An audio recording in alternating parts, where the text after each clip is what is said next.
So this is your Wednesday update. Guys, now we are seeing some signs of hope regarding the possibility of a stimulus package being passed, but I want you to tame that hope. We're going to talk about why that hope needs to be tamed in just a moment here, but I don't want you to get too hopeful. I also don't want you to think, well, is Brittany the same person who told me rather recently that we shouldn't expect the passage of a stimulus check? Yes, I am the same person. Let me clarify some things for you. Previously, when I had talked about the fact that it is more likely than not that we would not see any stimulus passed before the election, it was mentioned and it was talked about given the current conditions, given the things that were going on at that time. We still have a lot going on that is working against us, that is working against the likelihood that we are going to see stimulus be passed. Now, am I saying that it won't be passed? Absolutely not, because anything is possible, right? But from a statistical perspective, there is a difference between possibility and probability. The probability that we will see stimulus is at this very moment. Right now, it's 7:29 in the morning. It's slightly increased, but that's because a few things haven't happened in this day on Wednesday. But I can guarantee you by 12 o'clock this afternoon, that probability is going to be changed, and it may be changed in the more probable direction, or it may be changed headed in the less probable position. Or direction, rather. So I don't want to get into the nitty gritty. I'm not going to use this episode to talk about the specifics of the proposal that we saw from Nancy Pelosi and everything that was in it. What I will say is that the valuation of that proposal, the valuation of that package is about, I believe, $2.2 trillion. Now, I want you to understand something. Although I say that we are at this very moment at 7:30 in the morning for me, while it is more probable than it has recently been that we will see stimulus passed, let me tell you that it is like almost guaranteed that the Republicans are going to reject the $2.2 trillion proposal that came from Nancy Pelosi. The Senate is controlled by Republicans. They are absolutely going to reject this, and there's no way around it. So then that might lead you to ask, well, Brittany, you literally just minutes ago told me to be hopeful and have hope because the probability is increased that we are going to see stimulus passed. Yes, hear me out. And then, Brittany, you told me that in like 2 minutes later, you told me that the Republicans are going to reject it. And I'm smart enough to know that the House and the Senate have to agree. Yes, you're very, very right. We need the House and the Senate to be on the same page so that way one bill can get to the president. But our hope is not, I want to clarify that our hope is not in the $2.2 trillion bill. Okay. Our hope is in the fact that Treasury Secretary Steve Mnuchin, he is expected to counter the $2.2 trillion bill with a proposal that is estimated to be around $1.5 trillion. This is what we want. This is what we are looking for. This is an indicator that we are going to likely see stimulus be passed. If we see a situation where we hear either today, but especially tomorrow, if either today or tomorrow, we see a situation where the House has voted on that bill that was put up by Nancy Pelosi, that $2.2 trillion bill, that's an indicator that things went wrong during the negotiations. That's an indicator that the talks broke down. That's an indicator that either Nancy Pelosi rejected the $1.5 trillion and just didn't even want to hear it. Could be an indicator that Steve Mnuchin didn't even counter with anything. It could be a whole host of things. But point of it is, it's an indicator that something went wrong. Okay. So this is what I mean when I say that there is hope. There's hope because we have not seen that $2.2 trillion bill be voted on. And there's also hope because we don't know what Steve Mnuchin is going to come back with. He is expected to come back with a bill that's going to be around $1.5 trillion. Could be more, kind of hopeful. Is that likely? Probably not. It is more likely that if it's not $1.5 trillion, that it's going to be less than $1.5 trillion. That's hopeful in terms of its likelihood of gaining Republican support. But at that valued amount, that is that at that with that price tag of anything less than 1.5, the likelihood of it getting Democrat support is unlikely. So our saving grace here is kind of a $1.5 trillion bill. But even if you look at that, it's still not it's $1.5 trillion. When you look at, I know we haven't on this show talked about the specifics of what's in that $2.2 trillion bill. I will tell you, I have taken a look at it. And it does, yes, there's some bloat in there, there's some fat, there's some pork that absolutely should come out. Are we looking for perfection? No, we are not, but we are looking for something that is effective and efficient at sufficiently addressing and meeting the needs of the American people. And this $2.2 trillion bill, something with a price tag of approximately that amount, with the money that it has and how it plans to allocate that money, it does do what needs to be done during this time. And quite frankly, I personally am not sure that something around the $1.5 trillion mark can sufficiently meet the needs of our economy at this time. So you might be surprised that I have not once, especially given what happened last night, right? You might be surprised that I have not once talked about the man that that a lot of people are probably still talking about this morning, and that is President Trump. I am not going to talk about the presidential debates today. I actually considered talking about it. I was like, well, I'm sure that would be a very hot topic. But then I had to rationalize with myself, and I said that yes, we are a political organization, and yes, that debate was very, very political, and it was all about politics, right? But essentially, I felt it was more imperative to cover what is kind of the driving focus of our organization at this time, and that is COVID-19 economic stimulus and relief. And because I didn't talk about the proposal that came out on Monday after I'd already recorded, I said, well, I've got to do it today. So I will not be saying anything regarding the presidential debate when it comes to Donald Trump, but I will say this. President Trump has said numerous times that he wants to see people get money. And he is very clear in stating that for most people, it is not their fault that they find themselves in the position that they currently do. They were met with a pandemic. COVID came, or as he calls it, the China virus, which I completely don't agree with, right? But I'm just using his words. I don't think that I'm calling it that. But so he to his credit, he says that, hey, look, I'm looking to actually help people. And I say this all the time, and I very well mean it. And that is that you cannot just listen to what people say.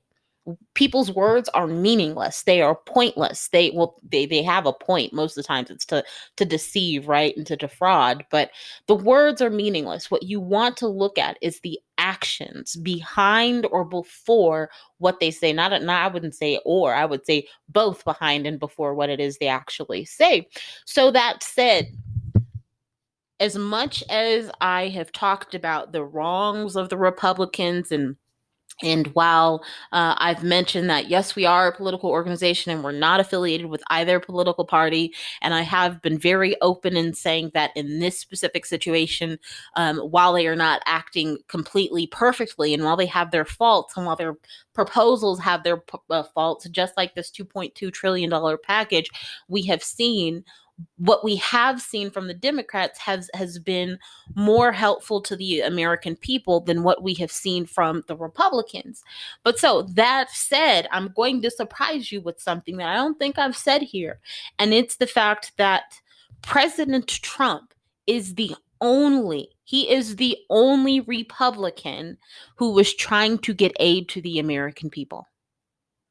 Literally, you have your group of especially Republican senators who have just outright said they're not giving one bloody nickel dime penny cent to any American because the money is theirs and they need their money. Like, okay, they didn't go that far, but they did say that they are unwilling to give any more money at any point. So you have those people. Those are typically your Republicans who aren't up for re-election in this current cycle, so they can afford to not give a damn because in their mind they're not going to be held accounted for or accounted to. They're not going to be held accountable for it because most people are going to have political amnesia and in future cycles aren't going to remember. But I will tell you, my friends, we are going to remember and we are going to hold those people accountable. And while they may not be up for re-election right now, trust and believe we will be running ads against those people and they will be gone. Or at the very least, their lies will be exposed. But anywho, so President Trump, when you look at what he has done, is the man perfect? No. Is any politician perfect? No. Is Nancy Pelosi perfect? Absolutely not. Personally, I have a whole hell of a lot that I really, truly disagree with that woman on. So don't think that I'm sitting here saying that she's like the savior because I idolize her. I absolutely don't. In a lot of ways, I think that she can be rather delusional. But anyways, on this issue, this is where I think as Americans we kind of have to get past our political ideologies and really look at individual issues and make a determination of, on this issue, who is doing right and who is doing wrong. We have this two-party system, and within the system, you have individual issues or individual beliefs that are subscribed to specific political parties, and a lot of times, more often than not, people end up aligning themselves with political parties based on ideology as opposed to individual issues. And that's one of the things that I appreciate about our organization as a political organization. Again, I'm not just on here just rambling, just talking because, I want to have a podcast or something. This is a marketing arm of our political organization. We are a legitimate, actual political organization. What kind of organization? We are a super PAC. We're non-connected. We're not affiliated with Democrats, nor are we affiliated with Republicans. And so while in the past we used to focus on political issues such as abortion and welfare reform and yada, yada, yada, we recognize that is exactly the problem with this political system in this country. The fact that people find themselves aligning themselves with politicians purely based on the fact that, well, they agree with me on abortion or they agree with me on welfare reform. And so they may be wrong about everything else, but because of this, I'm going to stick to them. I'm going to defend them to the death. That is the problem. And surprisingly, or maybe not, you might be surprised that a lot of the politicians that we previously supported based on the political ideology that as a organization we subscribed ourselves to, most of those politicians we do not support now. We absolutely don't support now. Not because they've changed on the issues that we used to take a stand on, but purely because we're not focused on those issues anymore. Not saying that they don't matter, but at this present moment, the most important thing is COVID-19 economic stimulus and relief. Without that, it doesn't matter who's getting abortions or not getting abortions. Without that, it doesn't matter about welfare reform because we're not going to have welfare because our country's going to be in the toilet, right? So, anywho, I've gone off on a tangent. Going back to President Trump. When you look at him as a politician, he's not perfect.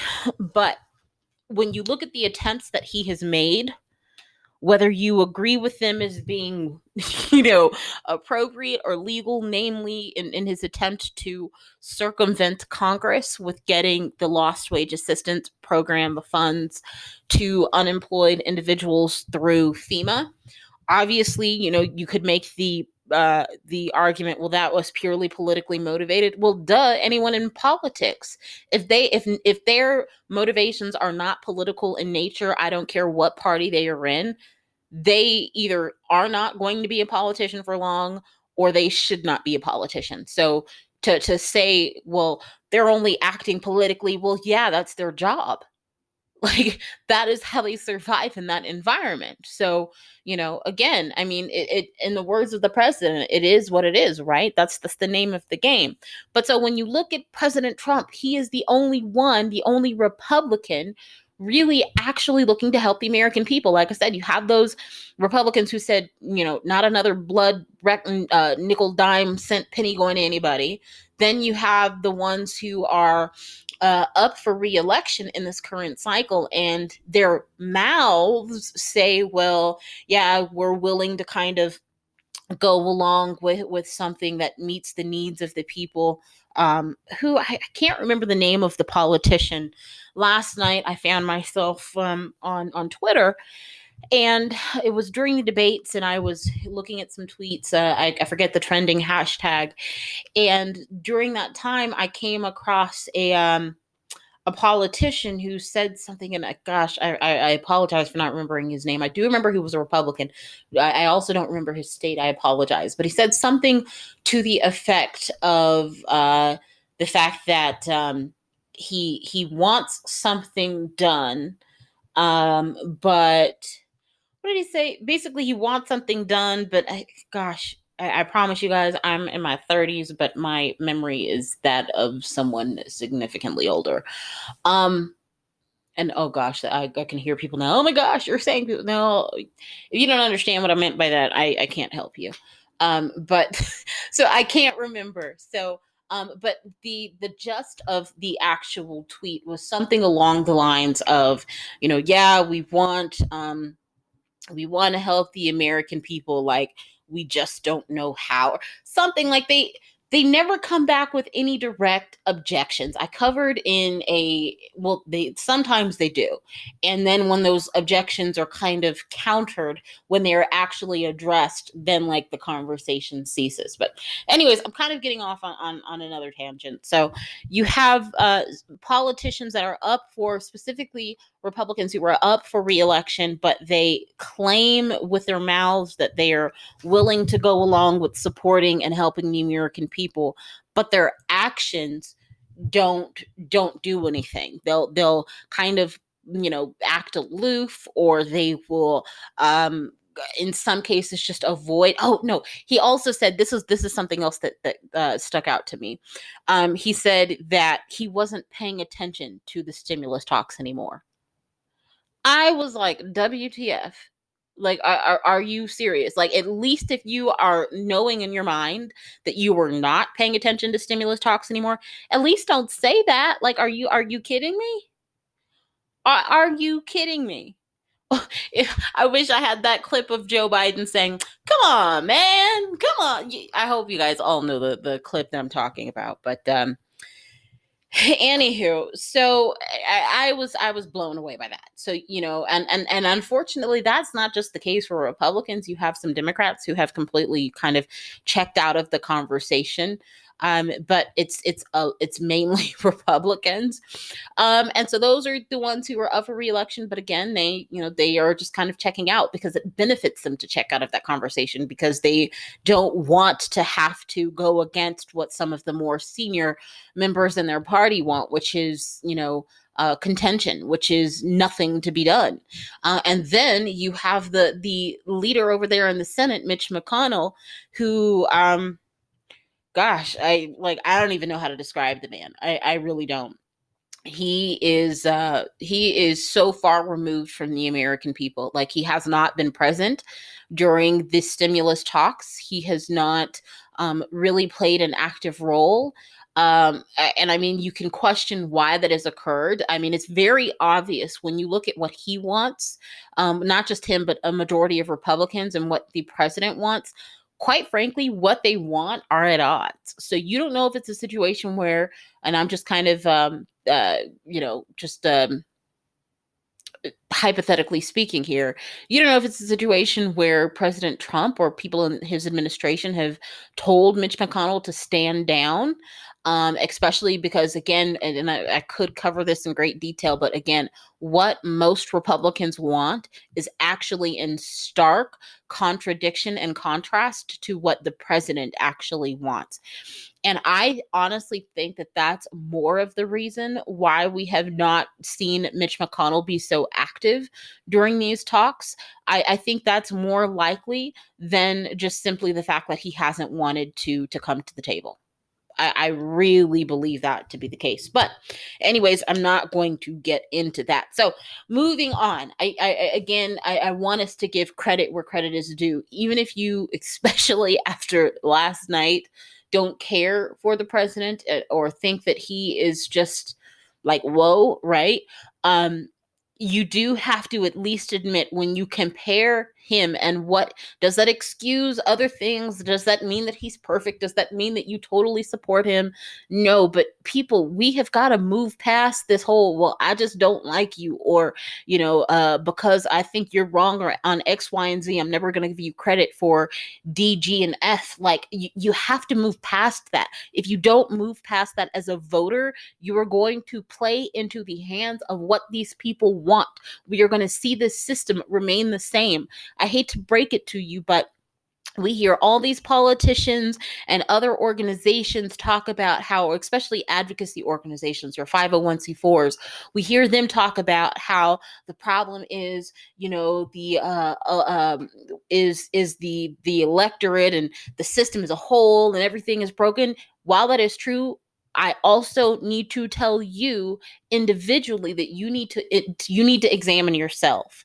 None of us are exempt from, again, myself included, and I mentioned earlier our organization, how, we can look at, say, for instance, a social issue, and based on that social issue, we can then block out the legitimate either concerns or praises that are either due to or that should be addressed in regard to an actual politician. You might support a politician because they, like you, favor, they're pro-life, but on the issue of COVID-19, they may be one of the main people who are keeping us back from actually reaching an agreement on stimulus.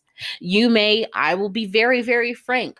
I am a pro-life person. I am a Christian woman, okay? And you could make the argument, well, there are some Christians who believe in abortion. Okay, I'm not going to have the conversation about, people and their beliefs, but my belief, I'm a Christian woman, and my Christian values lead me to have in the past only supported or primarily supported politicians that had those same beliefs as me. But quite frankly, what I have seen, what our organization has seen, is that a lot of these people who otherwise I would be on the same page as, but simply based off of, for instance, pro-life values, they are a lot of the same people who are holding this country up. They are not valuing life in terms of wanting to keep people safe and secure, both health-wise and economically, from COVID-19.